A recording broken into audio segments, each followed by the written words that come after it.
Hello everybody and welcome to another episode of Light Dark Academy. My name is Giuseppe Improta, and in this episode we keep talking about the linear workflow and we see how it actually works in your 3D application.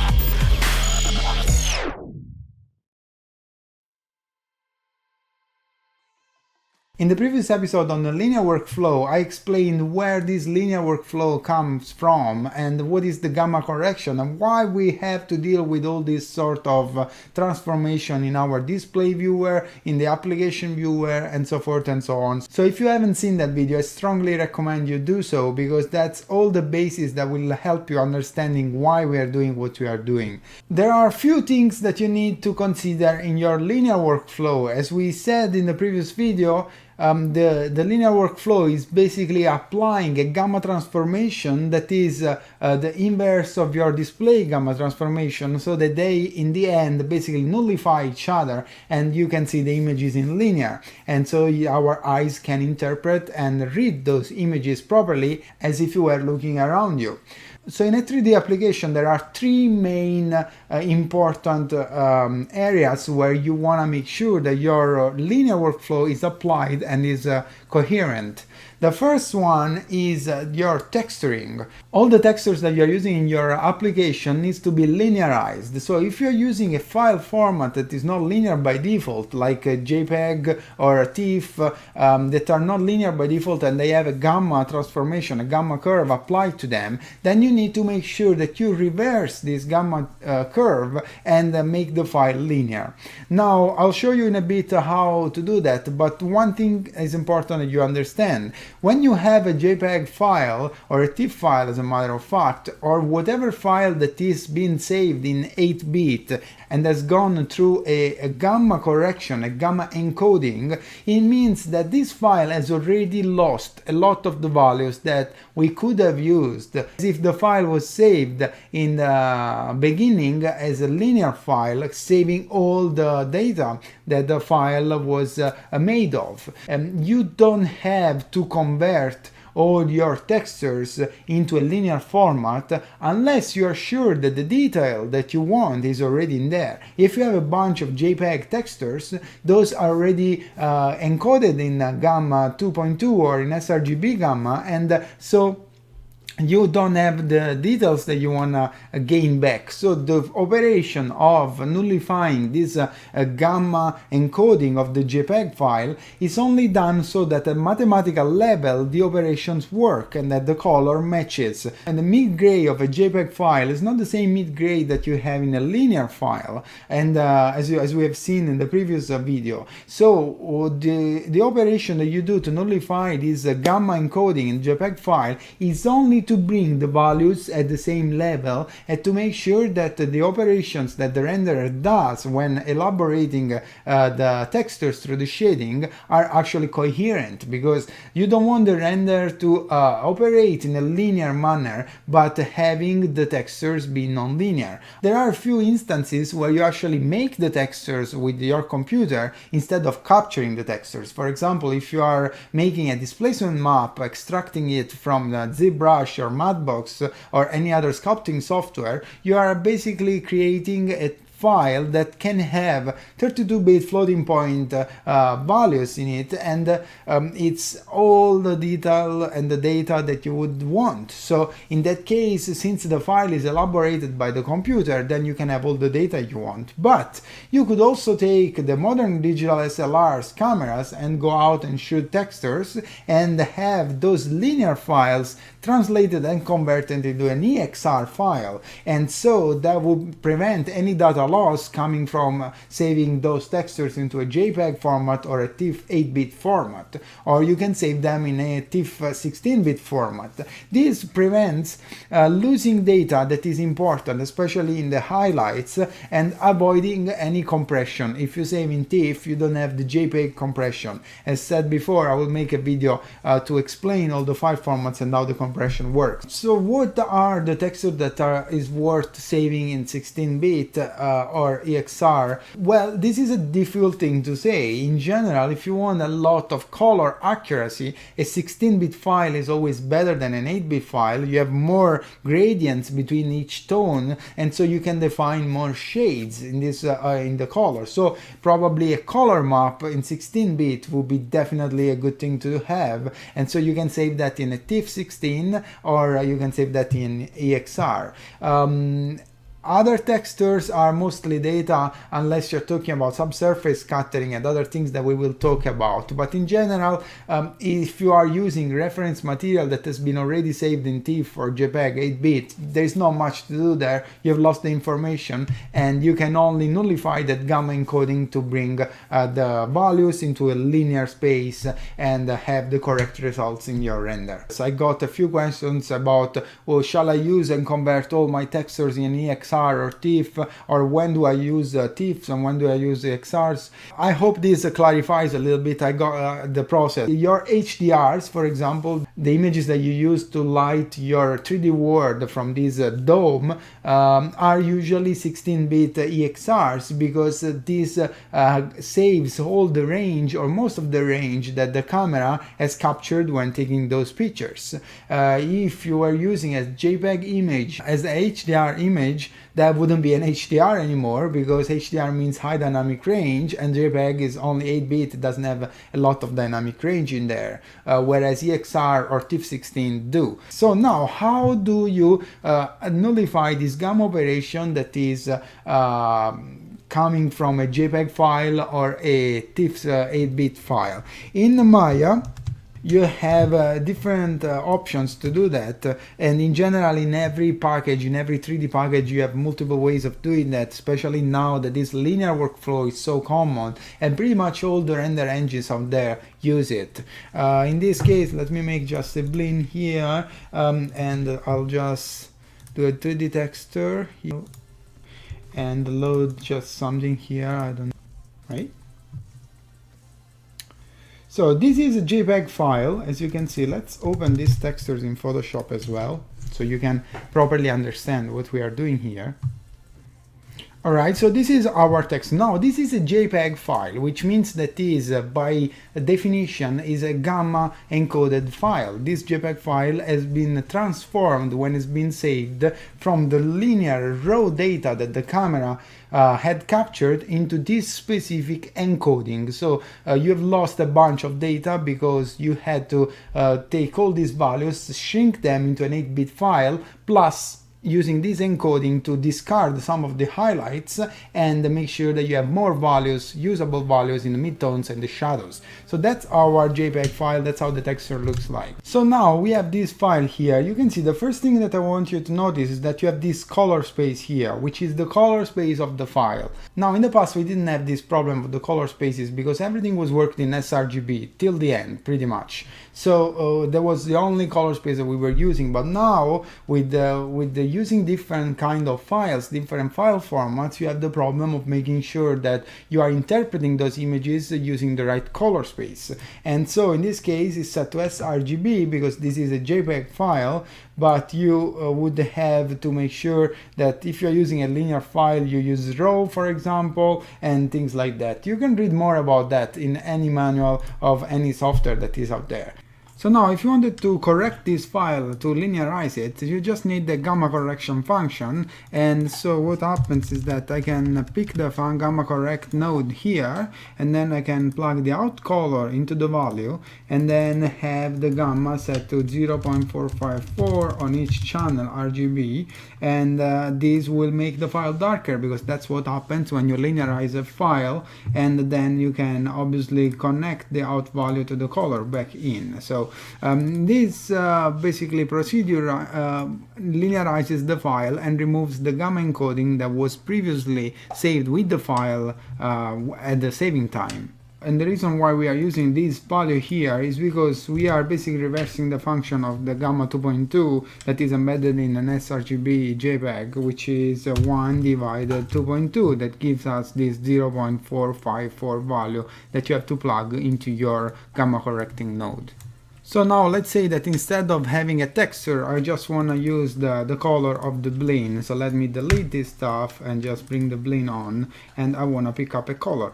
So now this color here, the picker, has been for a long time not color managed. What does that mean?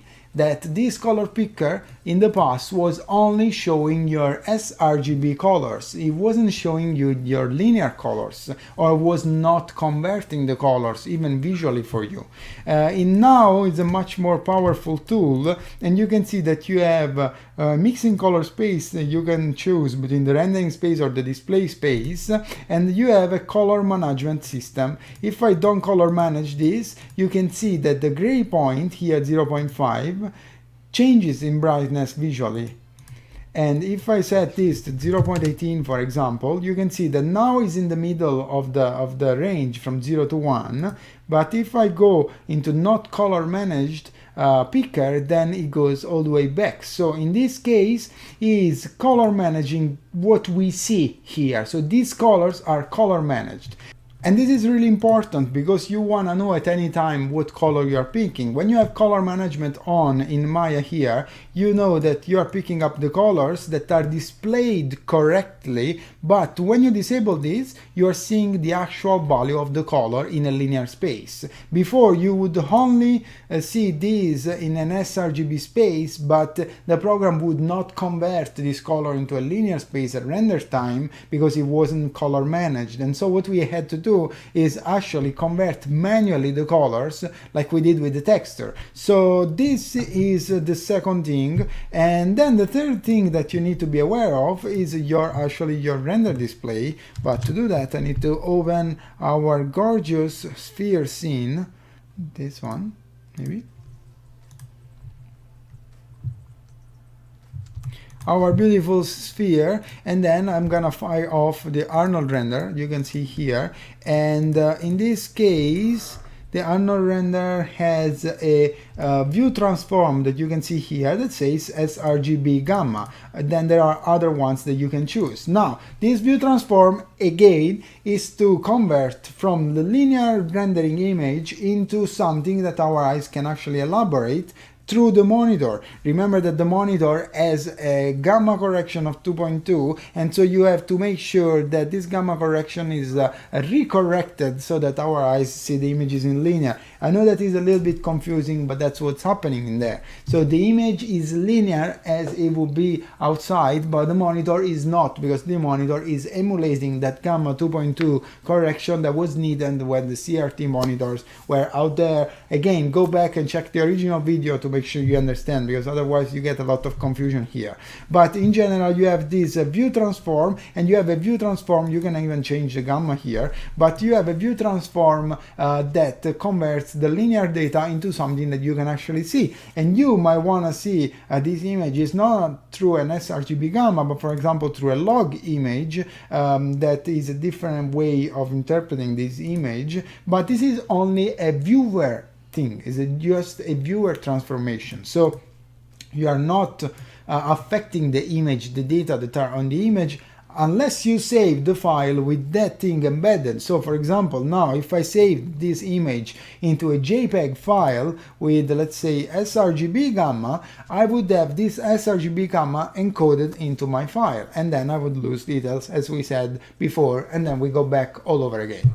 So this is really important. Remember to always check your textures, your color viewer, and your palettes. So let me show you a couple more software here. Alright, so this is Modo here, and let me just open something. So let me check here. I should have the UV checker here. Yeah. In a Modo, for example, it's even easier. Let me go to a render. So in this case, for example, you can see that this textures is set to gamma 0.45, should be 0.454 to be more accurate, but it basically removes the gamma encoding from the JPEG file so that we can elaborate everything in linear, and then we can see the proper render through the transform view that is in sRGB to match our monitor. And that's the process that you do in every other software. Again, I want to show you something here in Nuke. Again, for example, I have this image here. This was a project for a quick commercial that I did.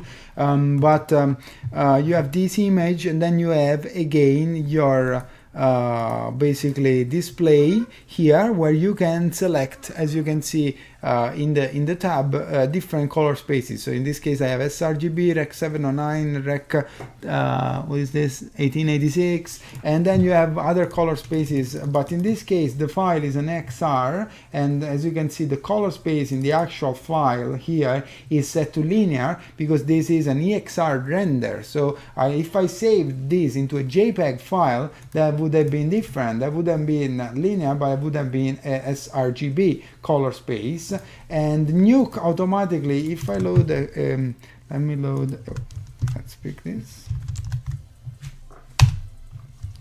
and you have this file here. So now we are looking at this file through an sRGB viewer, right? If I set it to none, this is how the files look like. And if you notice, it looks exactly like the file looked in Maya when we applied that gamma correction inside the hypershade, because Nuke automatically linearized the files internally and then applies the LUT or the viewer transform to show the file so that we can see it properly.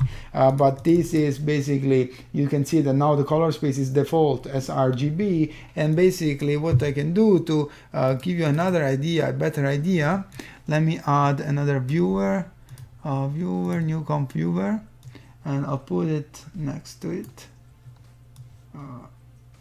like this, and then we see this one as none and this one is set to sRGB, and then I copy this file. So this one is viewed here and this one is viewed here.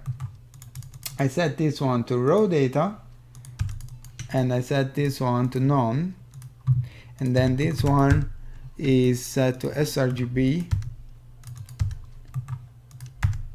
and this one is set to none and this set to raw data. So you can see that these two things are the same, because now I'm telling Nuke that here this file is raw even though it's not. So he's not applying any gamma correction to this file to bring it to a linear place, and we are looking at this file without any viewing transform, without any LUT applied to it. So that's how we are telling you that this file is linear. And this, in this case, instead, the file is correctly interpreted by Nuke because it's picking up the sRGB no raw data file, and we are watching it through an sRGB LUT, an sRGB color space. So this means that basically we are matching these files this way, and we know that this works because when you are in sRGB the file looks correct, but when you are in none the file is darker, which is what happens when you linearize a gamma encoded file, if you remember how the graph looks like.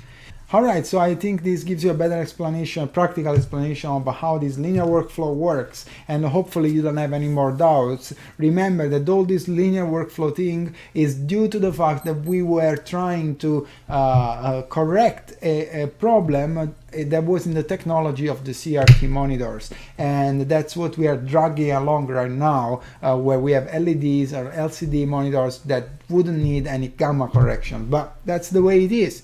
The linear workflow is now used universally. Everybody uses it, as bigger companies and smaller visual effect companies, because obviously it has the advantage of preserving the details as much as possible across the different departments. And when you do a render in 3D, then this render saved in EXR in linear obviously, and then is given to the comp, and there is no quality loss or almost no quality loss in between the corrections that then the comp does, because you have a lot of data to work with, and then at the end is encoded in the file that is needed for the target use.